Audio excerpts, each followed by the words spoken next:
Hello, everybody. Welcome into Tuesday Night Thunder live at Talladega Superspeedway. Appreciate everybody tuning in. You are watching Austin Green on Ghost Racing Network. Getting ready for, I believe we're actually on race 3 or 4 of the season. Wasn't here last week. Dawson filled in. But we have a lot of drivers and a lot of action that is getting ready to take place here tonight. So let's head right down trackside and get started with your race info here tonight. Same as it always is, but for some of the people who have not got to see it yet, every week, same format. We run 60 laps, so it's going to be the Talladega 60. Been in the Xfinity Series since the start of the season, planning on keeping it that way all the way through. Everybody is going to have 100% fuel, unlimited tires, one fast repair. That's going to be crucial as the wrecks. We see them always be such a big factor through these races. Fixed setups, and there will be a stage break on lap 20 that's going to award some bonus points, and we will see guys fighting hard for those first 20 laps for them. Track temp outside going to start out at 73 degrees. That's going to help handling out here tonight. Weather outside 54, it looks like. Can't tell if it's a 60 or a 5. 61% humidity, partly cloudy skies, and winds at 2 miles an hour. And as we roll on now into your starting grid as the field is going to get rolling. How about it? The Coke Series driver, Garrett Maines, he will lead the field to green here tonight. Going to be Kevin Freese in his outside second. John Ward back in third with Cody Nagels to his outside in fourth. Daniel Eberhardt and Jason Maines making up row number 3. Moving on back to the 7th position, it's going to be Sean Hill. He'll have Ken McCall Jr. at his outside in 8th. Sean Corbett back in 9th. And Matt Lee, another one of the NBG drivers, rounding out your top 10. Jeff Merck in 11th with Devin Ray back in 12th. Logan York and Mark Vondell making up row number 8. Mike Davenport, Zach Range, row number 9. Andrew Navarro in 19th. And Jared Mogard back in 20th. Remember, we saw that third-place finish for the driver in the first race of the season. Showing a lot of potential. Said he's committed to this thing all season. We'll see what he can do here tonight. Dylan Jones starts back in 21st. Brock Westmoreland to his outside in 22nd. And the last row in the field tonight going to be row 12, and that'll be made up of Christopher McCall. And one of the fan favorites, Tony Cox. We'll see if he can make a run at it here tonight. Dawson Wise, of course, our co-host who normally joins us in the booth. He will be here tonight. Currently running just a little bit behind, so we're not going to have him for the starts. But the quicker we get him in here, the better, because this race is going to be exciting, and I know Dawson enjoys it just as much as I do. We saw at least a couple, I would say maybe about a quarter of these guys last night in the Little Guy Series.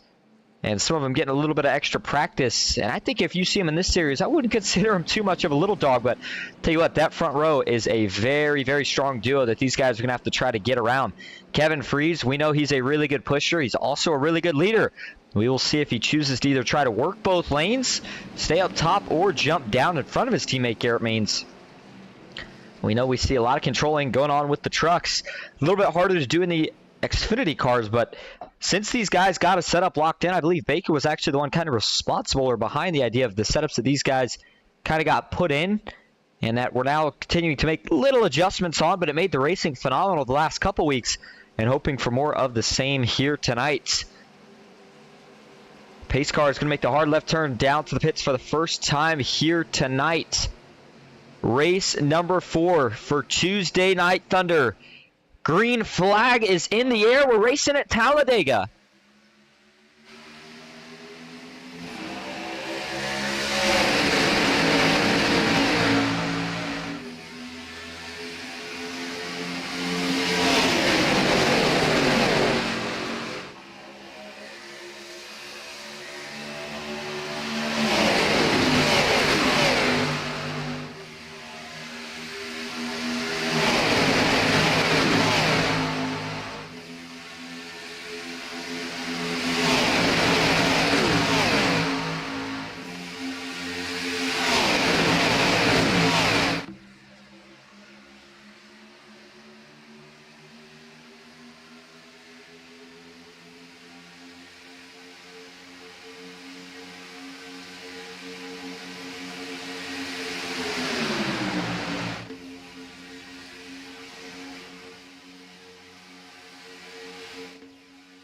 Lap 1 at Talladega is going to go to the 25 of Kevin Freese. Cody Nagels still doing a lot of pushing on the back of that 25 machine. Jason Maines in third. And I maybe think we'll see Ken McCall Jr. actually be the first guy to step out of line once they eventually do. He does have Matt Lee just behind him, and it looks like Devin Ray, one of the teammates, still one of the newer additions to McCall Motorsports, but boy, he has been making a lot of noise and all sorts of money racing the series since he has made that switch. Back on the inside, you see Sean Hill in the 7 machine just behind Daniel Eberhardt. The 92, though, of John Ward, currently the lead pusher on the inside. And so far, Garrett and Kevin have managed to stay side by side. Haven't seen anybody try to make too many aggressive moves yet. A couple guys have tried to shuffle their way to the top. And again, we know we're going to be expecting green flag pit stop at some point. Not in this first stage, though. So these first 20 laps are a sprint. And again, with extra points on the line, you know that everybody's going to fight hard. But so far, everything looking pretty calm. Just as I say that, we're going to see the first man step out of line. It's going to come in the form of Jeff Merck in that 60 car. Looks like Michael Triscaro is going to follow him. Michael Triscaro, one of the guys carrying an onboard camera for us here tonight. We'll talk a little bit more about that here in just a moment. But there you see that throwing again forward. Oh, we got one around. It's John Ward. And the 92, heavy left front damage, wasn't able to keep it out of the wall. We stay green. But early issues for the 92, I think there had to be some contact from behind. Let's go back, take a look what happens here to John Ward. He's going to have to take that Chevy Camaro down to the pits here and fast. It's the Hyper Motorsports captain again. Heavy, heavy damage. Let's take a look from the chopper view. Looks like maybe a bit of a checkup here down the straightaway. And yeah, a little bit of a checkup there. Eberhardt, yeah. Ooh, actually, I think Ward blew up. Looked like you saw a big cloud of smoke. I think John Ward blew a motor. You saw him bail out of the throttle. I think he realized just how hot he had been getting. And right as he goes to bail out, blows up, and there was just nothing Daniel Eberhardt could do. Let's actually go to the onboard here for John Ward and listen to the puff, or listen to the actual sound, and you'll see the puff. There you go. You hear it, kaboom. The 92 blows up. Tank slapper to the inside wall. That's where he gets all his damage from. But again, everybody able to stay green as he had to go down to the pits, take a fast spare. That's going to put him at least 1, if not 2 laps down, it looks like right here. Up front, though, they fanned out 3 wide now. It's Matt Lee leading the top. He has Jeff Merck behind him. Cody Nagels now leads the middle. There you see John Ward trying to get back up to speed as he works his way around the apron through 1 and 2. Kevin Freeze with a very aggressive move. He found a way initially to get down in front of Garrett Maines. I got to think it had the result from the checkup where we saw John Ward get shot out of line down to the apron. Picked up his teammate, made sure to keep speed, and now that he was able to get back clear, he jumps up. And now we're going to see Garrett Maines jump up as well. Saw that Matt Lee had enough of a run to clear the middle, and he was having none of it. NBG, though, lined up 1-2 on the top. And if they could find a way to get that 6 car out there, they could be a very dangerous trio themselves. The 55 of Mike Davenport and the 94 of Christopher McCall also tagging along on that outside line. And still relatively early in the season, again, with only those 4 races complete. We went to Talladega twice, Daytona last week with Dawson Wise, and of course back at Talladega this week. But already certain guys keeping their eye on the prize and trying to make sure they can line themselves up for a good point situation later in this season. And Christopher McCall with a good run last time we broadcasted it here on Ghost Racing Network. Not last week, but the week before. So going to top that off. Logan York towards the back of the pack, but man, a lot of fishtailing going on here early. Only 6 laps in again. And you see it looks like these 5 have decided to play the route of just playing it safe. Looks like Brock Westmoreland currently the last car in the field. Tony Cox just in front of him. Driver out of Alexandria, Indiana, having a strong run so far here tonight. He's already up 2 from where he started. Mark Vondell in 21st. Remember, he got a win here last season. We know Mark likes to play it a little bit safer until we get towards the end of these races, and you can never call that a bad strategy. I mean, any time that we go to a super speedway, you always see a split of the guys that try to stay aggressive the whole race, and then the guys that wait till the end. Oh, some contact up front here. Christopher McCall, Jeff Merck, Matt Lee. Everybody trying to gather it up. Looks like they do. Merck and Lee slow. They're going to lose all their momentum as they'll drop to the back of the pack. Matt Lee's going to duck in line just in front of Brock Westman. Looks like Jeff Merck will do the same here just in front of Tony Cox. And that is the second time that we have had trouble, almost another near caution here before the first 10 laps of this race. Here you go. This was right in the middle of turns 1 and 2. And they had been on the 3rd lane. Actually, see Matt Lee, looks like he got hung out here. Ooh, blinking big time for the 4. I have a feeling that was part of the reason that Jeff Merck may have ducked out of line right here. Because that is a teammate in front of him. This starts way, way back. Looks like, yeah, it's still Matt Lee. Looks like Matt Lee, Jeff Merck, and Michael Triscaro. Take a look from the TV follow here. Merck's going to get to Lee's back bumper, gives him a push, and Lee just, not sure if it was from the push or if he chose to jump up and then Now he starts blinking. At this point, Merck's already committed to the 4 wide, so he goes low. And then, Christopher McCall and Jeff Merck were the two that get together as they were 4 wide. Was it maybe a little bit of net code between these two, or was there just some slight contact? You watch it here. Looks like just two guys really fighting for the same real estate. Looks like there was slight contact, but 4 wide when you got a car blinking on your outside. Jeff Merck certainly ill intention there, neither for Christopher McCall, but luckily both cars able to save it. I don't think the damage was too bad. So as we go back live up front, looks like they have lost touch with this lead pack. They're going to have to do some pushing here. Currently being led by the 72 of Tony Cox. There's Jeff Merck and Matt Lee.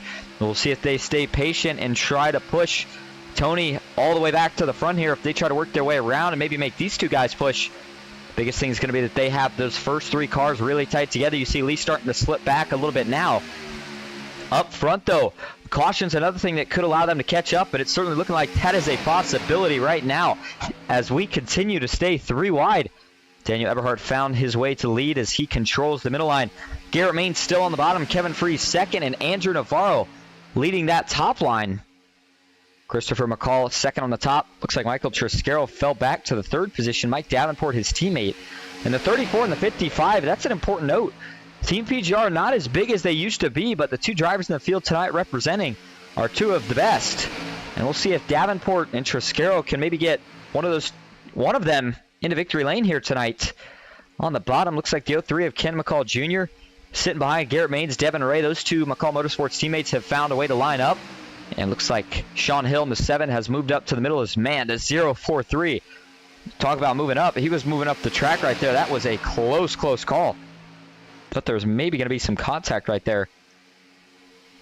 And if we look ahead here, about 10 laps from now, I know we have the stage break, but I think there's still a chance that maybe we see some of these guys come in and pit before we get to the stage break. Seen it before, a little bit of a strategy play. You can make it just about 40 laps on a full tank of gas in these Xfinity cars. And you figure we're going to have a couple caution laps after the stage break as well. So if you're in the back of this pack and you don't want to worry about going to fight for it and potentially get caught up in a wreck, then I think you got to maybe try to invert the track position. And right now we continue to see a lot of battling as we watch that second pack. The gap right now between Tony Cox and Dylan Jones, the back of this lead pack, looks like it's about 3 seconds and continuing to fade here just a little bit as Tony's going to jump out of line. That'll allow Jeff Merck and Matt Lee to go by. Those are 2 very aggressive pushers. We'll see if this kind of switch around helps them maybe push up there a little bit quicker. But that's going to cost them another half second just through that switch alone. Mark Von Dell with that pack as well. Navarro out of line. He's going to fall to the back of that 3rd lane as now we're just about back down to 2x2. Daniel Eberhardt leading in the middle for a minute. Kevin Freese had got back in front of the 90 machine. Kevin chose to hop up, so it looks like Daniel Eberhardt decided to do the same. Daniel, one of the guys that, I mean, every week you see him, whether you're a fan or you're not a fan, you got to be impressed in the sense of comes in here with no teammates and yet still finds a way to come out of these races with the win just about every single time. And I say win every single time. I should say placing the money every single time. It seems like certainly a lot of talent out of the driver for the 90 machine. And I would not be at all surprised if yet again we see him in the final 16 fighting for a championship, and then of course fighting for that championship purse in the final race of the season as well. Cody Nagel's ready to flex some muscle here. Sees his NBG teammate Sean Hill in that 3rd lane. He's going to jump right up with Michael Triscaro, one of his NSRA teammates. You know, those 3 have some chemistry, and right now the top's actually been rolling pretty well here. This is going to be a good test on if they can get the momentum down the back straightaway. But so far, I would say through a decent portion, even with as cool as the track temp has been here tonight, yeah, you see the outside right there starting to make a surge towards the front. We'll see if it's enough to get there. It doesn't look like it is, as Garrett Maines jumps right up in front of Daniel Eberhardt. Doesn't want that outside line having any chance of getting by, and he sees the run start to die out. So now he's going to jump right back down to the bottom. But, man, there was a lot of really sketchy pushing going on right there between the 2 teammates on the 3rd lane. You saw Sean Hill get just a little bit offset on the 6 car. They got away with it this time, but, man, we have seen in this series it does not take much of an offset to cause a wreck. And when they wreck here, they have a tendency to wreck pretty big. In the back of the pack, John Ward talked about it after getting in that first incident that didn't bring out the caution where he went into the inside wall after blowing a motor in a really, really tough spot right now because the driver of the 92 not only has now used his 1 fast repair, but he's lost a lap, going to be in danger here of maybe going 2 laps down.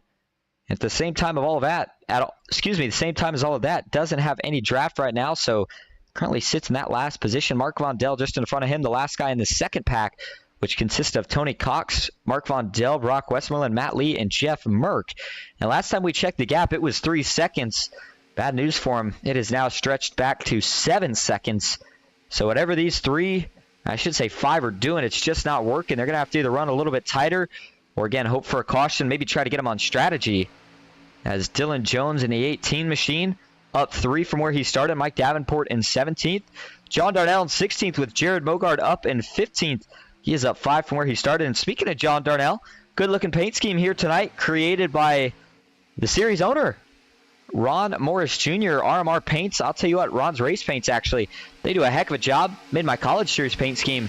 And if you are looking to get any sort of job on your car done, and Ron Morris is the man to go to, make sure you check him out. And then Mike Davenport, the first guy in the mix, followed this 3 wide. Ooh, there was some slight contact. The left door right there, right door rather, of Jared Mogard to the left door. I believe that was John Darnell or Logan York. And up front, they still stay 3 wide as we come now to 5 laps left in stage 1. Garrett Maines still leading the bottom. Been a close battle between him and Daniel Eberhardt for the most laps led for the Knights. We've seen Kevin Freese have his fair share of laps led as well, and all of a sudden, big checkup for the middle. I got to think the 043 maybe started to get a little bit hot. That was Zach Range as he faded. That cost Eberhardt a lot of time. He falls back, and now we're going to see Ken McCall Jr. and Kevin Freese jump right up to the top line, and we will see here, does the 25 jump low? Sure enough, he does. Going to bring that 03 with him as they're coming up on the 92 at John Ward. Going to put these guys in a little bit of an awkward spot. They're going to have to split 4 wide for just a moment. The 92, though, staying plenty high and out of the way, and now John Ward will try to do the same thing himself as he jumps in this pack and sees if he can't hold on to that lucky dog position. Doesn't have to race anybody else for it right now. And now it's going to be 4 laps left to go in the stage. We'll see Daniel Eberhardt quickly back to the lead in the middle. And I'm surprised that Ken McCall Jr. followed Kevin Freese down to the bottom as quickly as he did. Again, I know both of those guys going to be fighting for stage points, but what this did do was sort of bury Garrett Maines. You see him trapped 3rd car on the inside, nowhere to go yet. And he's hoping that somebody maybe makes a move in that middle line, or the middle line starts to get enough momentum where he could either jump up, or maybe if Kevin Freese jumps up, try to push Ken McCall Jr. even. But it's going to be another one of their teammates now. Jason Maines, first time that we are seeing him make a surge to the front. And it's off the front bumper of Cody Nagels. Big push from the 6 on the outside, the 1 car. Trying everything to get clear through the tribal. It's not going to be enough just yet. A lot of movement going on now as we hit 3 laps to go in stage 1. Everybody fighting for every piece of real estate. You see, though, these guys have had enough laps under green so far here tonight that everybody's starting to get in a rhythm. So the 3 wide does start to look a little bit safer each lap. The only problem is the side drafting is picking up. Each lane is holding the lane below them lower and lower. That's usually a recipe for disaster as we now see Kevin Freese swing that 25 machine down to the bottom, opens it back up to Daniel Eberhardt in the middle. And Jason Maines up top with Cody Nagels. They made that big surge, and now they've fallen back a little bit. Look for another little string of momentum here down the front straightaway. In fact, it's right on board with all these guys in the middle of the chaos. Let's take a look here at Zach Range in the 043 machine. And just holding a nice steady wheel. In fact, interestingly enough, look how much offset he's running on that steering wheel. You see he's got that thing almost 45 degrees to the left. Now he's going to make a big move to the bottom. How about Zach Range? No teammates out there tonight. Going to get a big push here now from Ken McCall Jr. He will get well clear of that middle lane. Now we're going to see Garrett Maines jump up to the top. Ken McCall Jr. still pushing Range hard on the bottom. Garrett looking to go back to the lead. Jason Maines up top. Thought that would be his opportunity to get clear, but he's not able to do so. Has to stay 3 wide as now we go to the front. Taking right on board with Garrett Maines. And I mean, you're seeing this trend be pretty similar throughout the pack. Watch when these guys get on the straightaway. As looks like Baker just now hopping in the chat says the setup is killer. Certainly looks that way. These guys are ripping, but the thing that's got me thrown for a little bit of a loop is the amount of offset that they're all running. Not used to seeing that in these Xfinity cars. I know they're offset a little bit, but man, it's pretty wicked. As again, 45 degrees offset to the left. As we take a look, though, weather outside, track temp has picked up just a little bit now at 76 as we started this race out in the morning. It is now 9 o'clock sim time, 9 a.m. rather.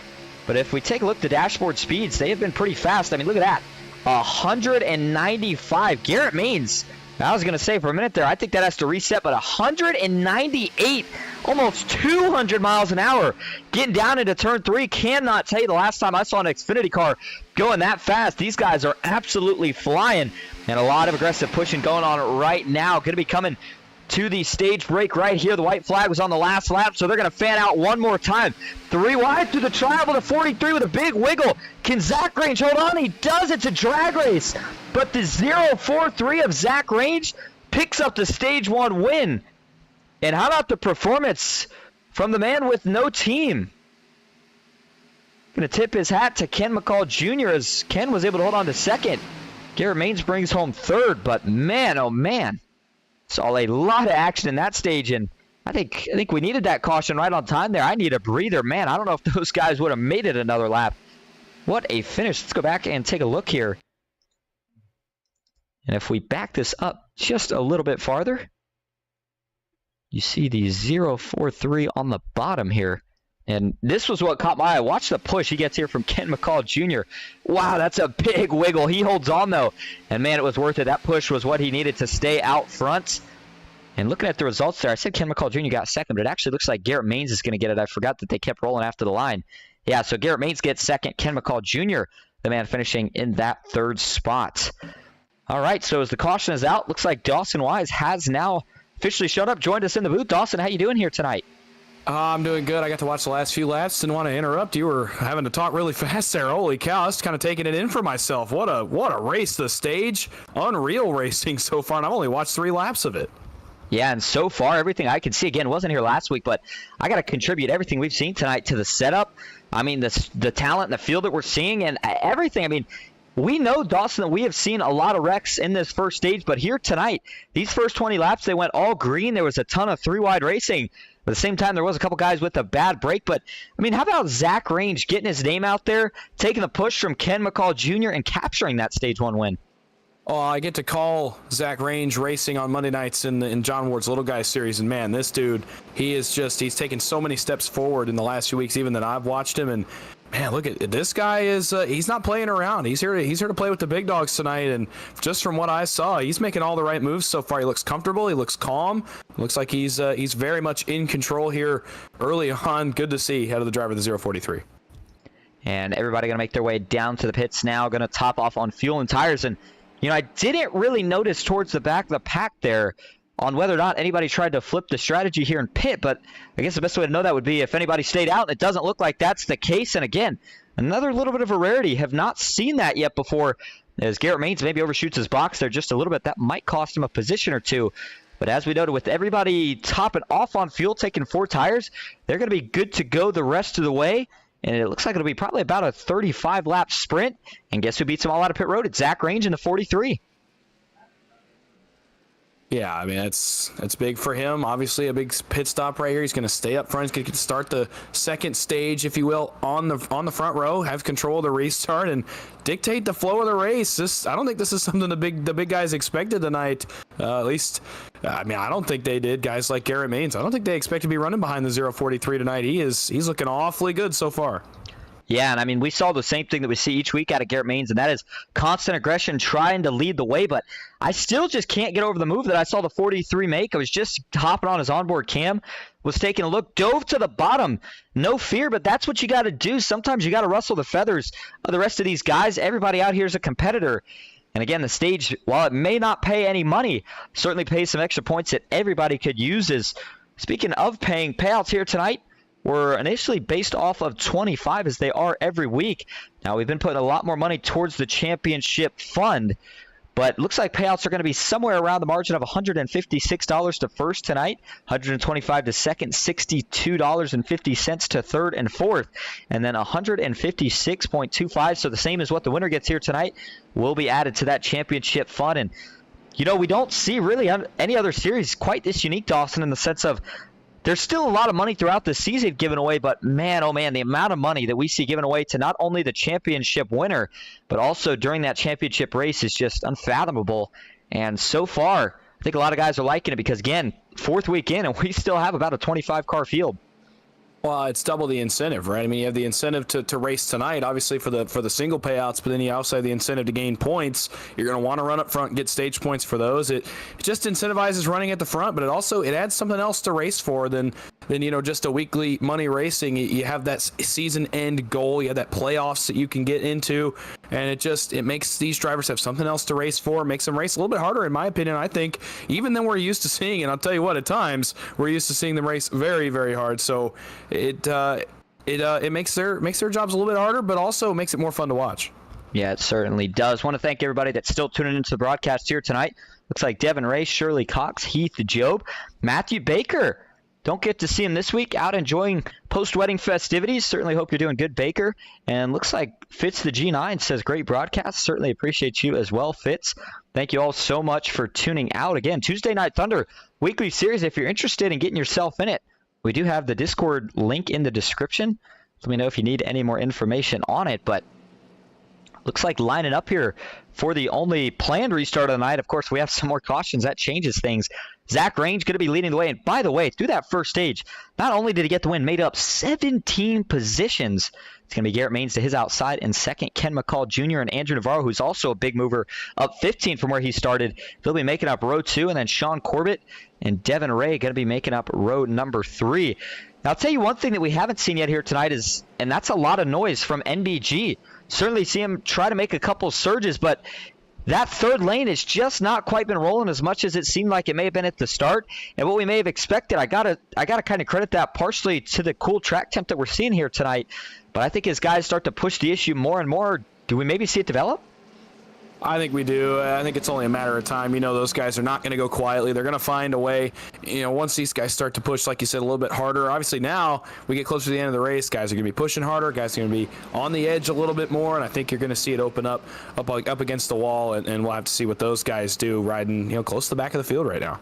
And how about the speeds that we saw in that first stage? I think they maybe pick up a little bit more, but we saw 199 miles an hour for Garrett Maines at one point entering turn 3 again. I don't know if I've ever seen an Xfinity car moving that fast. And we might have heard some right front scrubbing as well, just telling you that these guys have to put all that much more control, as going 200 miles an hour side by side is not an easy thing to do. Green flag is back in the air. It's going to be 36 laps to go at Talladega. Zach Range back to the gears. Garrett Maines gets up to speed as well. The 44 of Andrew Navarro not locked on. This is going to be a race of who gets to the bumper first. And you see that inside really getting organized. The outside, Sean Corbett, the only help out there. This is going to be a big opportunity for potentially Ken McCall Jr. and Devin Ray if they can push clear and maybe try to make a move. Yeah, it's possible, but not too much going so far. Navarro doing an excellent job keeping Garrett Maines even with the bottom line. Now the third line starts to roll further back. Looks to be Michael Triscaro and Kevin Freeze. Problem is they don't have a third car. I don't think it's going to work with 2. They got to have a couple more takers. They're starting to draw a crowd, though, a little bit further back. Oh, we got one turn on the apron. It's Zach Range trying to save it as he wheels it back up. Big hit into the outside wall for Devin Ray. Everybody's going to spin down. More contact on the inside. Range is in it. Lee with damage. Kevin Freeze slides in. Christopher McCall with no front end. And the race that stayed so clean for so long has gotten really ugly really quick. That was a big pileup out of turn 4. Let's break this one down. Zach Range, first of all, with an unbelievable save here. Question's going to be, how did he get put on the apron? See Ken McCall Jr. doing a lot of pushing in. We've seen it a little bit here tonight. You can push in the corners, but you got to be perfectly square. They get a little offset. Ken McCall Jr. gets him just a little bit in the left rear, sends the 043 down the apron again. How does Range save that car? I could not tell you, but he does. The problem is that everybody else now is in a mad scramble to save it as well here, and it looks like Corbett's going to try to check up a little bit. Logan York runs into the back of him. That turns Devin Ray up the track. There's the big hit. And then everybody now just sliding in with absolutely nowhere to go. And, I mean, it looks like we had more cars in this wreck than guys that survived it. Yeah, it looks that way. Freeze, Triscaro, guys further back that I think just once the field checked up on the exit of turn number 4, it was just so hard to get woed down. These cars, they don't get on the brakes as easy as the trucks do. It's a little bit harder to get them woed down, and obviously some guys getting some help from behind there through that wreck. Just kind of one of those deals. Man, that was big when it happened. I thought it was going to stay to about 3 or 4 cars, but good grief, that was quickly 10 or 15 involved. You saw Cody Nagels get just a little bit of damage from it. Don't think it's too bad. Oh, man, Michael Triscaro kind of got tank slapped, but it looked like Tony Cox may have made it through that. And I know he's one of the fan favorites, so I think they're going to like seeing this. Let's take an onboard ride with the 72, as he had a pretty good front row seat for this wild one here. Checks up in the middle line, and the C's just part for him. Oh my goodness, barely splits the gap right there at the end. And I'll tell you what, Dawson, if I had to choose my fate there, I don't think I would have wanted to be the guy in the middle when they wrecked. That is a very rare occurrence that you see from the middle the C's depart like that, but it does. Tony Cox drives through, doesn't get a scratch on the car, and so now he should be in good track position and won't have to worry about using that fast pair. And tell you what, you like to see some good luck for the driver of the 72. We've seen things not go his way too often, so good to see there. Yeah, they say sometimes it's better to be lucky than good, and right there, man, that's all the luck in the world that you could ask for. And as a driver, when that happens around you, that's exactly what you're hoping for. I mean, you're hoping to get, a favorable bounce by a car off the wall, something where you can just drive straight, hold your line, take a breath, and drive through it. And luckily for Tony Cox, he didn't really have to do much, just kind of had to get on the brakes, miss the first wave of cars, and he could drive on through and get some track position. So big break there for the 72. Speaking of track position, a little bit of an interesting call here, as it looks like just about everybody, even most of the guys not involved in that wreck, decided to go down and top off on fuel. And I got to think that the thought behind this is that way you'll be good for 3 overtimes if we were to need them, and probably no plan on pitting from here on out unless you have damage. And as it stands, it looks like it is going to be Jared Mogard. Talked about him at the start of the broadcast, got that third place finish in the season opener. We know he knows how to get the job done. I think some of these guys, even though he may not have a team, are going to be willing to work that 00 car right here.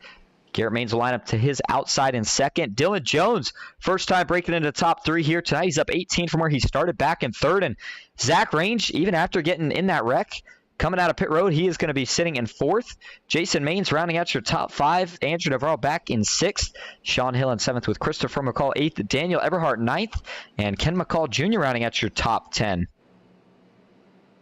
A little bit of a shuffle up front, but not a huge shuffle right here. Obviously, the guys that were involved in the wreck. Interesting to see Zach Range not topping off side, and he wants the track position. That's a big call out of the 043. If that doesn't show the aggression level for him tonight, I don't know what does. And as they get ready to take the 1 to go signal, we are going to take a quick break here tonight, as it looks like we'll get the restart with just under half the laps completed in this race. Stick with us. We'll go side by side at Talladega.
Capital Subaru, we value your time. Whether you're here for service or working with our amazing sales team, everything is right here for your convenience. We offer a great selection of Subarus, an industry-leading service center that keeps you moving, and so much more. Like our living green wall, just one of the many features throughout our dealership. Looking for the perfect pet gift? Check out Happy Paws Pet Shop right here in our lobby. Or plan your next adventure in our fireside seating and find your happy place. It's always your time at Capital Subaru, your way on the Parkway.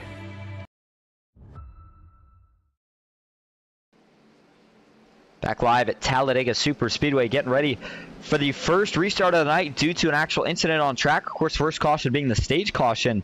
As we get the mess cleaned up, getting ready to go back green flag racing. Jared Mogard, Garrett Maines going to be leading them back to the Geico restart zone.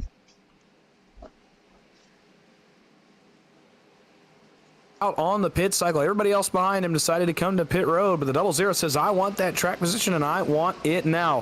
What better time for him with 32 laps to go to the restart zone? Green flag. We're underway once again. Who's going to get a better run down to turn number 1? Up through the gears they go. It's Maines and Maines up top. Garrett and Jason, they've got Alex Hill in tow. They've got a huge surge heading into turn number 1. Jason Maines giving a big push to his teammate Garrett Maines, trying to maybe get both of those cars clear so that they can split. But even if just Garrett gets clear, they could split up the lanes right here. Got to be careful, though. You see the 7 of Sean Hill third in line. You know, if he gets a chance to get cleaner, he's going to keep it in. Jared Mogard pulls that line. He's going to drop to the back. What do you make of this, Dawson? Maybe leading the lap. I don't know if it's a bonus point, but it typically is. So perhaps getting the point for leading the lap says, all right, I'm going to bail out and go back here, chill out for a little bit, and hedge my bets on the end of the race. I don't know if that's the case, but that's at least my guess. That's what I would do personally as a driver in a situation like that. It's caused a ton of disorganization up front. I mean, you see at this point, we are just about at a single file line all the way throughout the pack. 3 cars make it 4 now as Christopher McCall jumps out of line as well, being led by Andrew Navarro with a push from Jason Maines. Those two going to try to see if they can get cleared down the backstretch. But right now, you got 4 really, really strong cars locking up the top 4. Daniel Eberhardt back 5th, currently sitting 3rd on the inside. And the 7 of Sean Hill, don't get me wrong here, I think he wants to go 3 wide. Problem is, just doesn't have enough help as Jason Maines gets down almost into the door. I believe that was Dylan Jones or Daniel Eberhardt sends range, and Eberhardt scattering to the inside. Who's going to let Daniel back up? And it looks like Alex Hill not wanting to give much room. Zach Range trying to let it back up. The 90's finally going to find a way to merge back on. And again, another really close call there. I think if we were 3 wide, that ends in another big wreck. Well, Zach Range tried a couple of times to let the 90 back on track. Alex Hill said no, sir. Wow, Garrett Maines tried to throw the block on Navarro, was almost late. That was almost a wreck up at the front of the field. These guys, Dyson, all over the place. Still 30 laps to go. It's awfully early for this.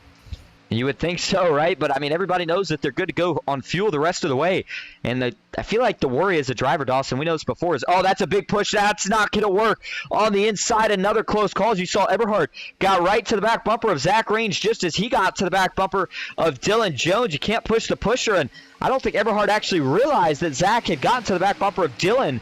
So as that causes some more disorganization, getting back to the original point, Dawson, we know as drivers that you always fear that caution is going to come out and it's going to tick off laps that you have to get to the front.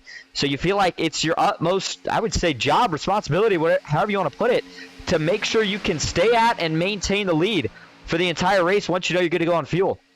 Well, even in these cars especially, I mean, these are track position cars. They are, you know, what we call parking lot. They like to stop once the lines stall out. All 3, we've seen it before, 3x3, where they kind of just stall out. Nobody can go anywhere.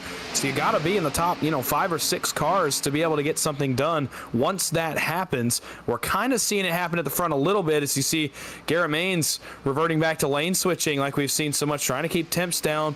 But we've seen it before where if you're not in the first 2 or 3 rows, you really can't do much once the lines stall out. So you got to go, and you got to go now. And I know we mentioned earlier, well, actually we saw it earlier, John Ward struggles with the big damage he got on the inside wall after blowing a motor. And actually, interesting point there, as we took a look, you're right, Dawson, something we talked about it over break. The way these setups are certainly looks odd, the way certain things are set on the cars. You noticed it right there with the front end for John Ward, but he had hit the inside wall earlier during that first stage, blew the motor up, Eberhardt tagged him, had just nowhere to go.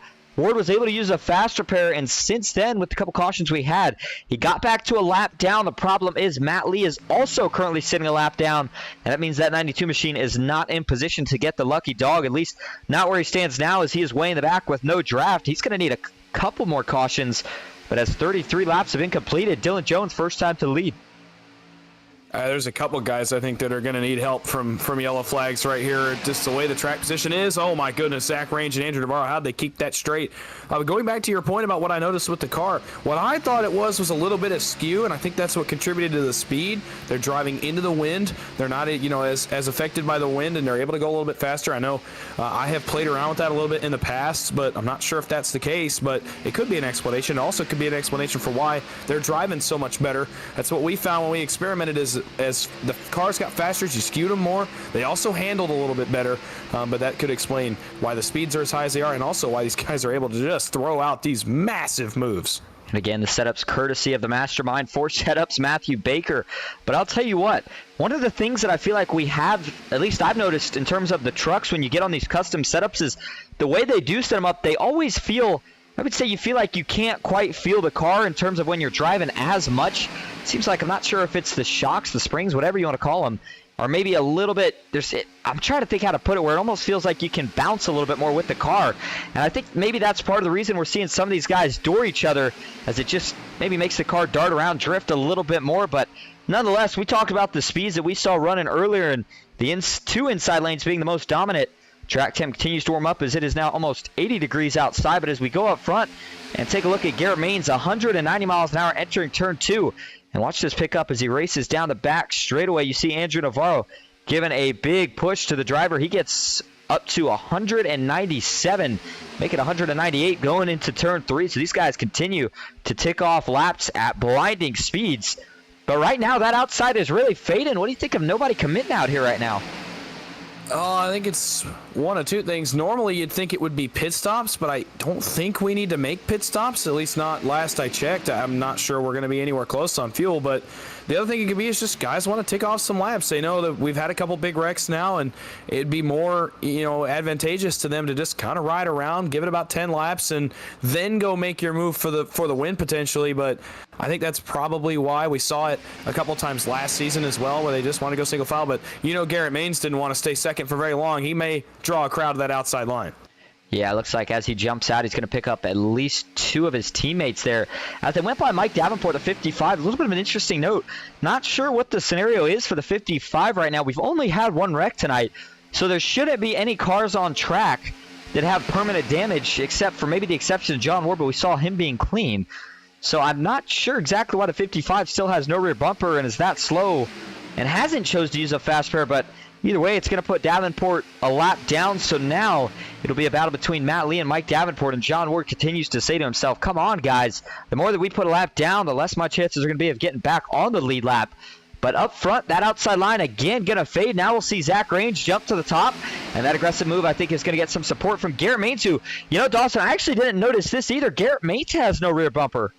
I was just going to point that out as soon as you went back to me. He lost it on the front straightaway. It flew off after getting pushed by the 11 of Dylan Jones. I'm not sure why that happened. I don't think I've ever seen it happen like that, but regardless, no rear bumper here for the 1, and that's going to harm their run a little bit. Dylan Jones can't push as hard because it's not as certain with no rear bumper cover there. You can't be guaranteed that push is going to be square. So we'll see how the outside line continues to run. It'll be easier with Dylan as the 3rd car in line, but I still don't think they're going to be able to do as much now that Garrett Maines has lost that rear bumper. Yeah, and it's probably going to affect his aero a little bit too. Even if he's the lead car, not going to be quite as fast. But Garrett knows how to push, and he is doing a heck of a job right now pushing Zach Range, trying to get him out to the front, down the back straightaway. And with just 23 laps to go, action continues to pick up as that line towards the back. You had mentioned guys were ticking off laps. One of the guys that was, I think, just playing it safe and continues to play it safe is Michael Triscaro in the 34 car. In fact, forgot to show it a couple times here tonight, but he is our only guy carrying the driver cam here for us tonight. And we mentioned this the other day. Looks like we're going to catch him doing it live again. Does kind of the Dale Jr. approach, Dawson. He likes to put that right hand over through the turns. And, I mean, as a driver, not really a preference for me, but it's so interesting how some guys just drive in different ways. I mean, some guys like to have their hands a certain way on the steering wheel. Other guys we see doing it with one hand at times. Oh, when you're ticking off laps, I think it's a little bit easier to kind of just relax a little bit. I think that's what Mike's doing here, is just relaxing. It's a little bit more comfortable to not have to drive with your hands where they usually are. I've done it a few times. Not something I regularly like to do. I know Mike likes to do it a lot. I'm not quite that committed to it. But it's just something you do for driver comfort as you take off laps late in the race. It's just you don't have to stress quite as much. Well, now business starting to pick up, though, as we get closer to the end, you'll see him go back to what we're used to seeing out of the drivers. And as we're going to be hitting 20 laps to go here in just a couple laps, business certainly is starting to pick up. Eberhardt to the top and then back to the bottom, making a lot of moves here to try to control these lanes. Just so much harder to do, though, in the Xfinity cars than it is in the trucks. But that 3rd lane continues to not show a lot of promise. And, I mean, it's a double-edged sword, right? We hear drivers complain when the track temp's really hot that the cars don't handle. Well, that's the time when we'll see the 3rd lane make some progress. We lower the track temp, cars handle better. But now all of a sudden we don't see the 3rd lane making much progress. McCall Motorsports does have 3 of their guys lined up on the bottom here. Currently it's going to be Christopher McCall, Ken McCall Jr., and Devin Ray sitting 3rd, 4th, and 5th on that inside line. But being trapped as they are, doesn't matter if their teammates not really anywhere to go right now. I think you got to look to the outside for maybe that 60 of Jeff Merck, the 00 of Jared Mogard. Maybe those are the first 2 to make a move as you see Matt Lee, Cody Nagels, not too many rows behind their teammate. Yeah, I'm starting to look back there, seeing who I think is going to make the first move. I think it will be Jeff Merck. I think ultimately that's going to be the first guy to jump out. Maybe Mogard goes with him. If not, I think Kevin Freeze does there in the 25. He's a guy that likes to tend to be aggressive. You know, Matt Lee, Cody Nagels, and even Michael Triscaro, perhaps Zach Range will go. If you can draw that big a crowd and get hooked up, you might be able to make that line work. You have to wait a little bit longer here.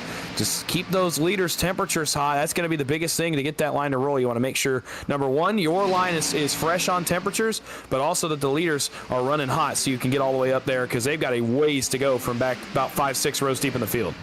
And again, you always got to be thinking about bigger picture. You want to have a good points night no matter where you finish. You hope it's enough to either move you up in points or stay exactly where you're at. But with it only being that top 4 payout, it's good money. So, everybody wants to get up there and have a chance at it. Even just being the lead pusher doesn't guarantee your chance, Dawson, because we know if they're 3 wide at the line, you're going to get 3 of those spots from the front row, and then only 1 guy in the second row is going to be getting paid. So I think that's why we're seeing everybody fight so hard and why we're seeing Daniel Eberhard try so hard to keep the lead. But him and Andrew Navarro, both 2 of the guys that don't have any teammates, both very respective drivers, have both been in Road to Pro. Both we see them in high-tier events such as the Podium 500. So maybe a little bit of an alliance going on right here between the 90 and the 44. Oh, yeah, definitely. We've seen them work together before. They work together very well. Now, here we go. Third line starting to work. Jason Maines goes up in front of Zach Range. Just the problem is not much organization, not much cohesion up there. They're going to need a couple more cars, I think, and I don't think they're going to have any takers. But as the pressure continues to mount, as it gets a little bit more intense, we get closer to the end. Some of these guys further back, Jeff Merck, Kevin Freeze, even Garrett Maines right now, he's not behind his teammates. They're not going to be content. So as soon as they start to fan out, that's where you're going to see the moves get made. That's where you're going to see the third line start to work. Jason's trying to get it going, but needs a little bit more help. And they're going to have to go 4 wide here around the lap of Brock Westmoreland. That got tight. Some contact between Jason Maines and Brock Westmoreland. As it looked like Brock maybe could have went up another half a lane. Certainly not going to make it easy for these guys to get around him. And that'll kill just about any momentum that was alive on the third lane. Now we see Christopher McCall wiggle out of shape. And, it shouldn't be much of a concern. But as pushing continues to pick up, these guys need to keep an eye on their temps. Yeah, temps become an issue the harder you push. Obviously, with these guys, perhaps Jeff Merck, 4th in line, guys like that, Kevin Freeze, they're probably good. They're not really riding too close to these front few cars. But these guys up front, Garrett Maines, Alex Hill, they're going to certainly have to start looking at those numbers. Yeah, that's Jeff Merck, actually, in the 60. I just saw it last time by, and they're going to hang him out to dry. Well, Jason did. Zach Range going to stay out there. I think Merck may be going to the back here just to get out of the way. We're going to split it 4 wide. I don't know about that move from the 43, but Jeff going to stay high and get out of the way, as you just noted there, so it'll work for now. We actually saw that earlier with Matt Lee, and calls for a really close call, almost a caution, as they're going to get ready to go around another lap car here. This might be Mike Davenport for the 2nd time, and yeah, I'm just not sure what Mike's doing here. I got to assume at this point that he just does not have a fast car remaining, because if he did, I could not tell you why he hasn't wanted to use it yet. I mean, just losing all sorts of time with no rear bumper cover. Up front, though, it is still the 90 and the 44. Daniel Eberhard and Andrew Navarro leading the way here at Talladega as we come to 16 laps to go. Further back, you're going to see Logan York, and it looks like John Darnell make a move out of line. Zach Range continues to try to fight to the front, and we talk about Dawson, as good as it is to be on a team, sometimes it's easier to not, because in this case, if you're Zach Range, you can jump out to that third line anytime you see anyone trying to go out there, and he's going to try to bring him to the front again. He has certainly had the speed here tonight. Question is, can he get the help? Needs a couple more cars. I think if you're Zach Range, I think you need 1 or 2 to go out there. There goes Jason Maines. How does anybody go with him? It's a 4-car crowd. It's the biggest line we've seen, and they're starting to make some progress. So perhaps now Zach Range has the proper amount of help. We'll see if he can get any further forward. Although his help has started to dissolve, they are making some forward progress now. So we'll see if anybody decides to go out there with him and break the status quo here at the front. Yeah, it's that continuing dilemma of, seems like Dawson, we see this even when we're racing. Everybody wants to lead that third line, but nobody wants to be the pushers to make some progress. And right now, Zach Range, he's okay with either position as he sticks with Jason Maines. And if he does a good enough job pushing, he'll still be able to get the one to the front, at least for about a lap or so before he has to back off due to temps. But sometimes when you get the car that you're pushing to the front, that's when you start to encourage other guys to maybe jump out, make it 3 wide, join your group, and that's exactly what we're going to see here is Cody Nagels in the 6. Haven't seen him for a little while, but here he goes, jumping to the outside of Kevin Freeze, looking for a little side draft off the 25, but sometimes it's just so hard to pull up to the back bumper. He's going to need a little help, and that's exactly what he'll get from John Darnell off turn 4. Yeah, but Navarro comes up in front of Eberhardt, makes that middle lane one car longer. This is obviously intentional, trying to keep Jason Maines and Zach Range pinned. Bottom, though, as a result, is going to fade. Alex Hill, in a big way, is fading backwards. These two may get double clear to the bottom. They do. That is going to allow Jason to briefly be clear, but he didn't see it. I don't think he saw it in time, and he had it right there. Zach Range had him clear. Now they have to regroup, and the temps are going to start to become an issue on the 043, but they do have help coming. Well, every week seems like we have to bring up the ticking time bomb, and I think someone has set the timer, and it's just a matter of time at this point, 3 wide, and they continue to get closer and closer together as each lap goes by.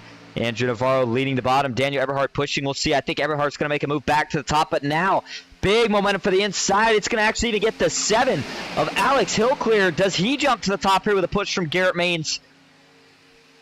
No, he hangs it home on the bottom because the middle continues to fade. The momentum now actually going to be all the way out against the wall. Maines, Nagels, looks like John Darnell and Jeff Merck. That's the 4-car tandem out there. Now Kevin Freese comes to the aid of his teammates. But man, middle and top lines are just in disarray. They're going to get 4 cars clear out here off turn number 2. And you still got to wonder if that has something to do with the bumper cover blowing off of Garrett Maines' car. Certainly wouldn't make sense realistically for it to slow the car down that bad, but now we're going to see the move for Sean Hill as he jumps to the middle. Daniel Eberhardt's going to try to slam the door as well.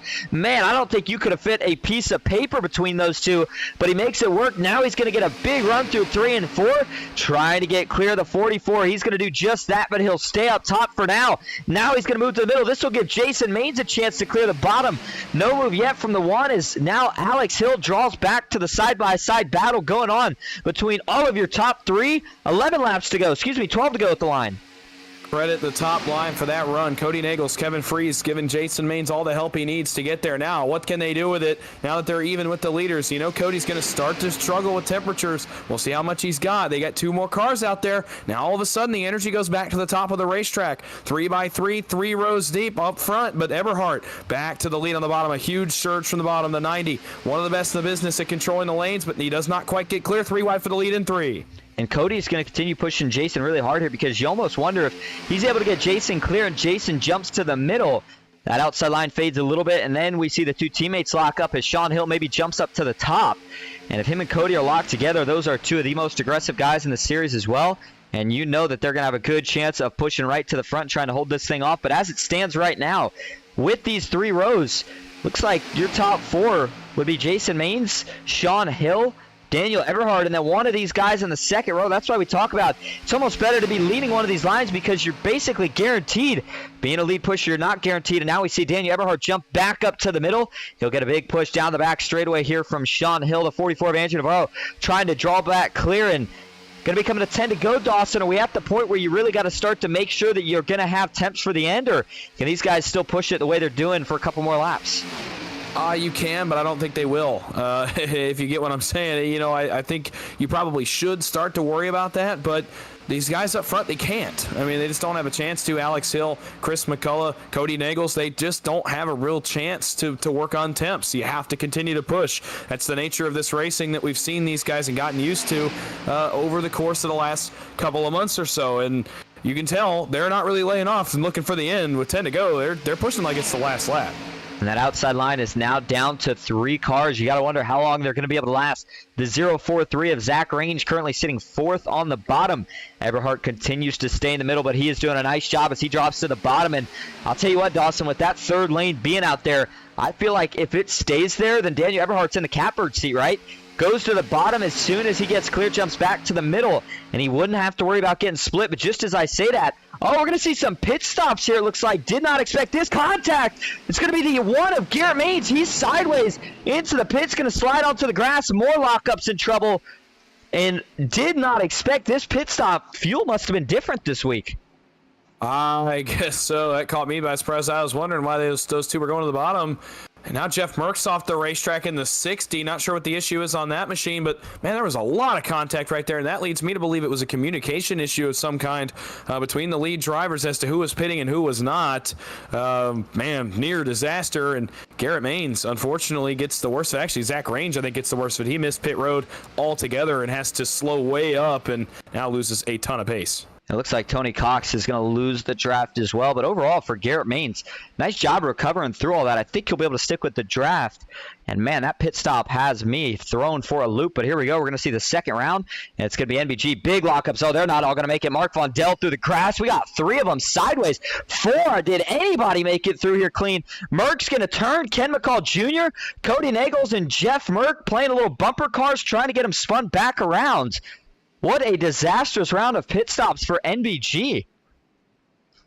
Oh, and that was after a not-so-clean round of pit stops from the group led by Garrett Maines. I mean, you saw him dead sideways onto pit road, so really not a clean pit stop for anyone. We'll have to see how the timing cycles out once they get their pit service done. And here's a look. Mark Vondell and Alex Hill. I mean, we know, Dawson, that some guys like to base it off of the cars in front, and in this case, that was a bad strategy because everybody missed it. I mean, Christopher McCall, he slides, is able to keep it just under control. Looks like Brock Westmoreland and Michael Triscaro able to do the same. But, I mean, look at Matt Lee, Devin Ray, Cody Nagels, Jeff Merck, Sean Corbett. And then, man, you feel bad here for Ken McCall Jr. Was going to get around it. But as Jeff Merck tried to get it refired, and then Jeff Merck and Cody Nagels go head-to-head, do a little burnout before they're able to get it spun around. And this has created one chaotic pit cycle as we see Jason, Kevin, Zach all come in clean. I think Zach may have been coming back, and actually Zach Range stayed out third, but yeah, as you noted, he missed pit road, so he's not even going to be near anybody. And when this thing all comes down to it, we may only see about 5 to 7 cars in the mix left. Yeah, all of a sudden, our 20-car race has faded down to 5. It's going to be 7 if these two can stay in front. They're 5 seconds up. You see them up there on the apron. I don't think they're going to be able to maintain. It's going to be Daniel Eberhard, Andrew Navarro, Dylan Jones, Garrett Maines, and Logan York. I think that's going to be our race for the win. Well, maybe not. I may have spoken too soon. It's going to be close. Can they blend with the leaders? Yeah, you see that pack of 5 cars go flying around through the blimp cam. They're going to quickly jump right into the draft. And I think, yeah, they're going to be able to hang on, especially with that third car. Mark Vondell acting as a little bit of a bridge. And I think they'll stay right behind Mark here, telling him to hold a steady line until they get closer to the front. And then they will try to ditch that 59. And if the 1 and 25 catch up, then I think that's probably going to be the last 2 we see is, yeah, Michael Triscaro, the next man up. He is back in 8th and looks like currently sits about 3 seconds off the back bumper of Kevin Freeze. And coming to 6 laps to go, just not sure if he's got enough time to make that deficit up. Right now it's just him and Brock Westmoreland, but they are going to add on Christopher McCall and potentially Devin Ray. But overall, a lot of these guys hoping for a caution. I don't know if they're going to get it. I don't think they are. This isn't really enough cars to do much with. As guys start to go a lap down, guys start to get lapped. You might see that Jason Maines, Kevin Freeze group get back into this. I think, in fact, they are going to get back into it. So, with that being said, now all of a sudden the cards are stacked as 4 of the Maines cars are inside of the top 7 for the win here late, and that does not bode well for Eberhard, Navarro, or Logan York. It looks like Fitz and Baker in the chat giving it to the guys about missing the pit stops. Baker says, what in the world?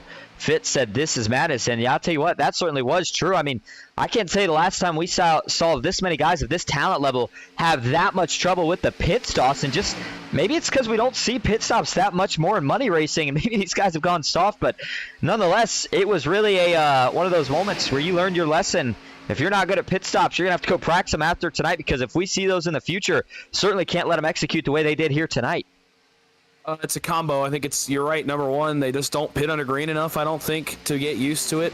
But also number 2, like I said before, these cars are a lot harder to get woed down, a lot harder to control under heavy braking than the trucks are. These guys are so used to the trucks that I think you may try to, slip back into that habit of trying to pit like you are in the trucks, and unfortunately that doesn't work. And you saw guys just miss the pit entry there, miss their speed, and it cost a lot of guys really dearly, probably cost them a shot at the win.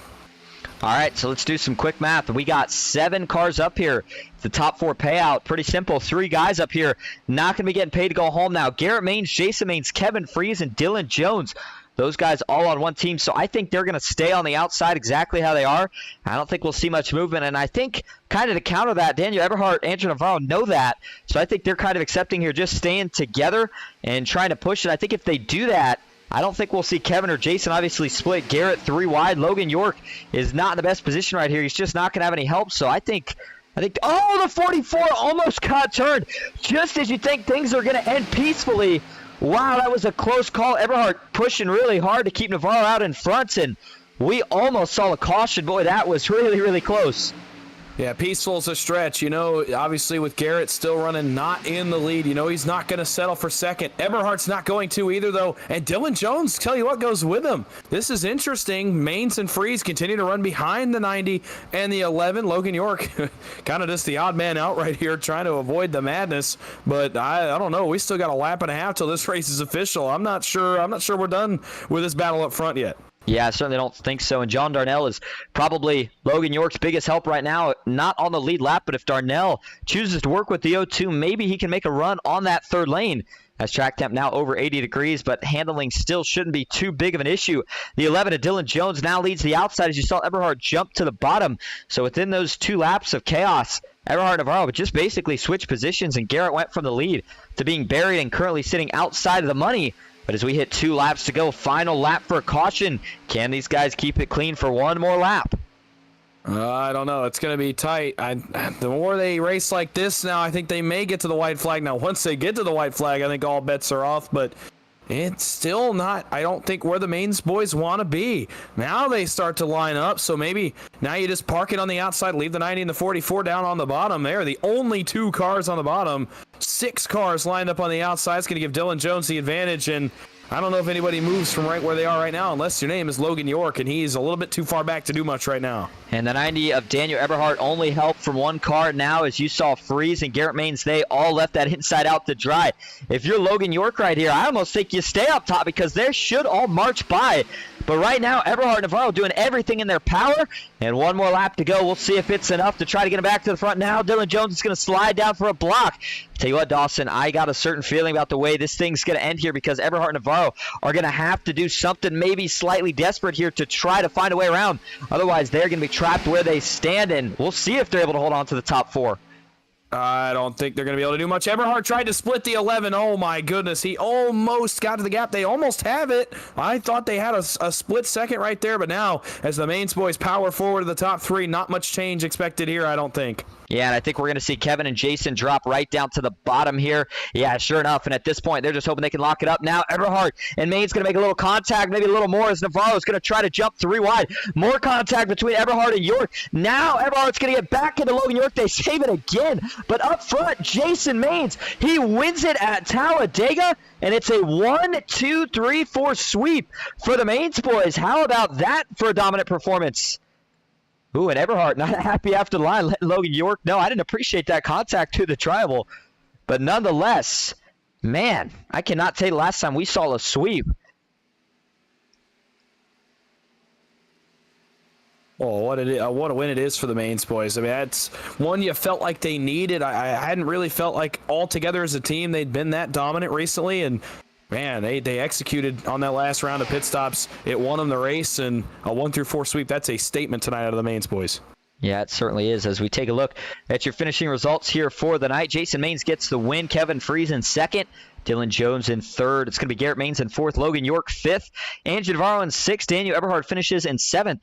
Michael Triscaro eighth. Christopher McCall ninth. Devin Ray back rounding out your top 10. Going to be Jared Mogard in 11th. Ken McCall Jr. 12th. Cody Nagels in 13th. Jeff Merck in 14th. Sean Corbett finishes up in 15th. Tony Cox in 16th. Zach Range in 17th with John Darnell in 18th. Moving on back to 19th, Mark Von Dell, and it's going to be Sean Hill rounding out your top 20. Brock Westmoreland finishes 21st. Mike Davenport in 22nd. John Ward 23rd. And rounding out the field tonight, it's going to be Matt Lee. He finishes up in 24th position. Let's go back and take a look. Just coming to the line there real quick. You know, I'll tell you what, the race there, in my opinion, by the way, Dawson, I didn't feel like it was so much won at the line, obviously, as it was the lap before when they were able to get Dylan Jones clear of that inside line. As soon as he jumped down, I mean, you kind of knew for the most part that there was just nothing Eberhardt and Navarro were going to be able to do with only 2 cars. I think their best hope kind of came in the form of Logan York, but he chose to stay up top, and just how the cards fell. Yeah, it's kind of how it works out sometimes. Obviously, if you're Navarro and Eberhardt, you're not happy with that, but at the same time, there's not much you really could have done. You're up against 4 teammates and with 2 cars, and then other guys that really just aren't working with you. They're working for themselves. It's awfully hard to beat, and the Maines boys were able to execute on a strategy right there at the end, and they got the job done. And here you see the beating and banging. Garrett Maines tried to drag race his teammate to the line there. Jason Maines, though, got it. Kevin Freeze stuck to his bumper. Take one more view of this finish.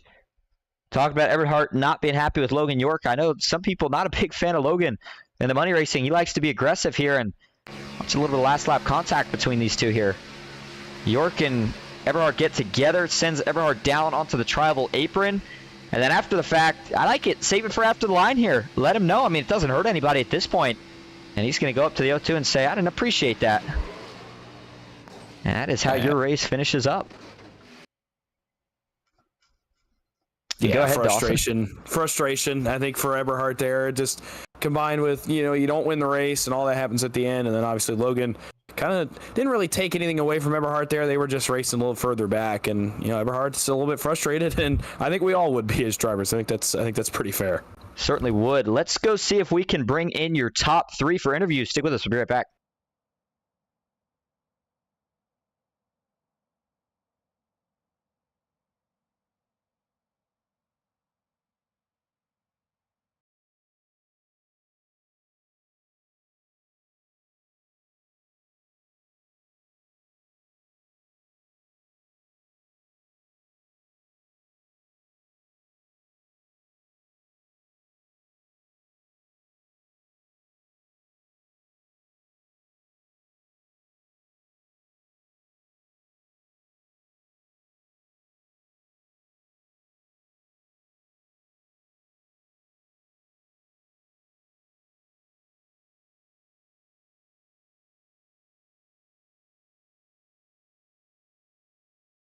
Back live at Talladega Superspeedway. We're going to start first with your second place finisher here tonight as we still await Dylan Jones to join the waiting room. So Kevin Freeze, the man bringing home the second place finisher tonight. Kevin, you got a copy? Yeah. How you doing tonight, Austin? Good. Well, not as good as the mains boys are. You guys get a 1-2. Well, we thought it was a 1-2-3-4, but heard word that Dylan may not have been working with you guys. Nonetheless, a dominant performance tonight. But how did your race change after that round of pit stops? We got really lucky, I think. The group came out somewhat broken up, and we had to do that one extra lap because we were caught on the outside there. So I thought we were in quite a bit of trouble. But luckily, we were able to just hold on to that draft, and I was able to, when I was running third, just save enough temperature to be able to push Jason, because that was my goal. We weren't going to be able to do anything without numbers until the last lap, hopefully off of turn 2. And then if it stalled out a little bit, we would have had a shot again off 4. But yeah, it played out pretty well for us. I was pretty happy with that finish. Well, it's going to help you guys in points as you also get yourself scored in some money. And as we see the season start to just slowly progress, at what point do you switch from maybe focusing so much on the points to just trying to score money each and every race? Well, I am not a chartered points running driver at this current moment. So, because my work schedule makes it so that I can only run about half the races if I'm lucky. And then sometimes I miss some more because of work stuff. But when I'm here, I'm just trying to help Jason get absolutely the best points finish possible because he's running for those points. All right. Well, before we let you head out here tonight, is there anyone you'd like to thank or shout out?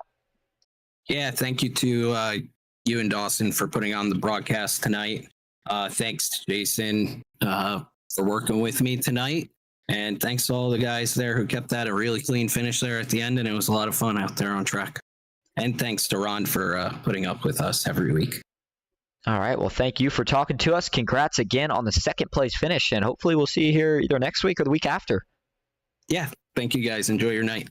All right. And now that's going to move us on to your winner, Jason Maines, where Dawson stands by. Yeah, I stand by with our winner, Jason Maines. Hey, Jason, it's the boys in the booth. You got a copy? Yes, sir.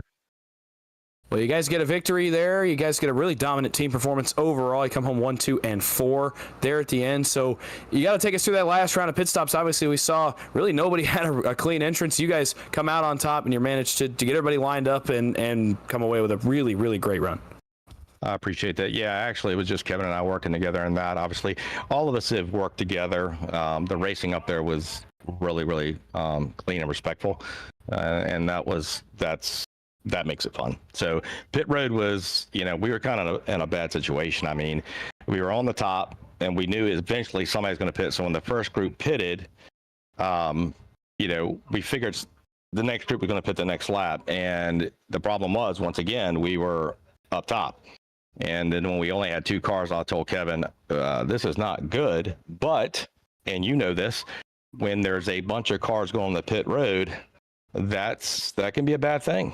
And it was for several people. So, you know, with 2 cars, hopefully you don't wreck each other on pit road. And we were lucky enough to get up with coming out of pits with Vondell. We pushed Vondell, and want to thank Darnell for, you know, pushed him up there to the lead pack, and he moved up and let us race. So I appreciate that. And then it was just good racing. You know, Eberhardt, Jones, Garrett, obviously Kevin and Navarro. And York did great tonight. I mean, you earned the respect from the people around you, and it was good, clean racing. I mean, you know what I do is it's positioning. Did the run come? Did you get the run? Did you stall? All that stuff, and it just worked out for us tonight. Well, it definitely did. And you go to victory lane, you're locked in the playoffs now. I got to imagine that feels pretty good. So, you know, what's the mindset going forward as a driver? When you've locked up a playoff spot, you still got stuff to race for, but you know you're going to be racing for that championship pot at the end of the season. Actually, I think I need to call you because you know more than I do, because I'd forgotten all about that. So, yeah, I guess it's a great feeling, actually. And at the end of the day, you know, I just want to race and have fun and it be clean, whether I win or 5th or 3rd or whatever. That's what it's about for me. So I want to thank you guys for putting on the broadcast, and Ron, class act guy. But thank my Lord and Savior Jesus Christ. You know, like I said, we wouldn't be without him, and that's why we're here. And then I got to thank Lennox Industries and Bradley Mechanical. Thank my teammate there, Kevin, for pushing me there. It was a great finish for us, and all the teammates up there that we race with on a normal basis. Awesome. So thank those guys, and look forward to next week. All right. Well, congrats on that victory. Certainly enjoyed watching that last run. You're locked in the playoffs, and we will see it next week. Indeed. Have a good one. You too, sir. Thank you. And now that is going to bring up your winner tonight. Excuse me. I meant to say your 3rd place finisher here tonight, Dylan Jones. And Dylan, you got a copy? Sure do. All right. Well, I'll tell you what. Good finish for you here tonight. I'll tell you what, when we saw you make the move to the bottom, I thought you had this thing all but locked up. Nonetheless, you still bring home 3rd. Tell us about those last couple laps. I don't know if we had locked up, but I think we had a really good shot there, and whatever happened between me and Daniel's cars, I mean, just getting me pushed on the backstretch. It didn't look like we were misaligned or anything, and I got hooked down to the inside and saved it, and I killed all of our momentum, and outside just took off. Well, nonetheless, thought initially that you were working with Jason, Kevin, and Garrett tonight. So we heard that you weren't. So if we assume that you weren't, how did you manage to stay up there, and how did you decide that you were going to pit with them that last pit stop? I think they pitted with us. I don't know. I think we all just had the same thoughts. I mean, I've worked with them before, so we kind of know what the game plans are going into the races and when you need to pit and stuff. So must have just been thinking alike. But you just, you know where the super fast guys are that know really what they're doing. You just kind of stick with them and let you got to make them push you to stay up front, you know. All right. Well, I'll tell you what, good run here tonight. Before we let you go, is there anyone you would like to thank or shout out? Thank Ron for putting us all on, and thank you guys for putting on the broadcast tonight. All right. Well, we appreciate you talking to us one more time. Congrats on the 3rd place finish, and hopefully we'll see you next week. Yes, sir. All right, and that is just about going to wrap up our coverage here tonight at Talladega Superspeedway. Overall, Dawson, loved the racing that we saw here tonight. I mean, only one caution that wasn't for the stage break, of course. Only one caution due to incident. The racing was phenomenal, and the pit stop threw everybody for a loop, including us at the end. You got any last comments before we wrap up? Yeah, I mean, I think these guys are finding their stride with this car, right? I mean, it seems like every week the racing gets just a little bit better. Obviously, tonight, I think the setup did help them out a lot, but these guys are also getting more comfortable again in this car, being used to it, and it is paying dividends. It's been some great racing, and we got another guy locked in the playoffs, and Jason Maines. Obviously, huge congrats to him. That's a big win. We're going to see where this one goes from here. All right. Well, that's going to end our coverage here tonight for Tuesday Night Thunder. We'll be back next week. And then, of course, this Thursday night, PGR has a pretty big race coming up. $300 guaranteed to win, along with plenty other big payouts. Teams got to pick the formats. It's going to be a fun one. We like them each and every week, but it's going to be even a little bit better this week. Make sure everybody tunes in for that. Until then, I hope you all enjoyed and have a good night.